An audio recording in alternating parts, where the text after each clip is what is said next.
Ang akala ng iba ay basurang karton, ginawang sining sa likhang karton Sculptural Art and Recycling Contest sa Baguio City.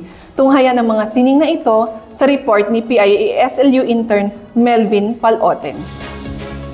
Pagkamalikhain at pagmamahal sa kultura, iyan ang sentro ng likhang carton art exhibition dito sa Baguio Museum Gallery. Mula sa simpleng karton, ginawa itong kaakit-akit at makabuluhang obra ng mga junior at senior high school students galing sa iba't ibang paaralan sa Baguio at Benguet.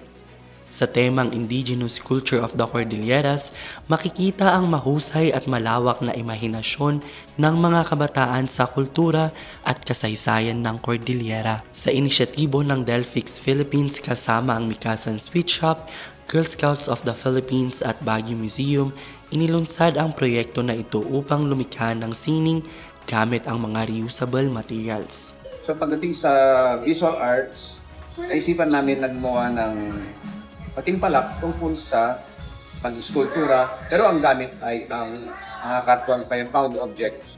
Kaakibat ng proyektong ito ay ang pagsusulong na gawing mas kapaki-pakinabang ang mga bagay gaya ng karton. So,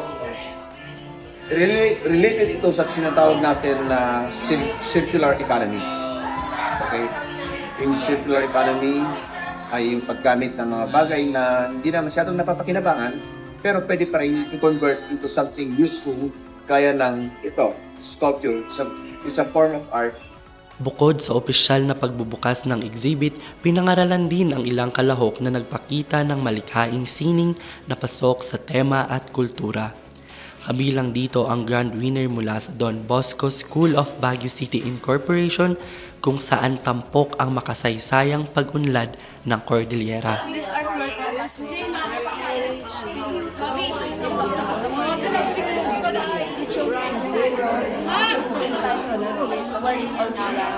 it showed how the Cordillera grew throughout generation and generation, how it became permanent in our bayan. Ang mga likhang sining na ito ay isang pamamaraan upang mapanatiling buhay ang kulturang Cordillera. Ang likhang carton art exhibit ay isang proyekto upang ipakita ang kultura, sining at advokasiyang pangkalikasan ng Baguio. Makikita ang mga malikhaing sining dito hanggang Pebrero 28.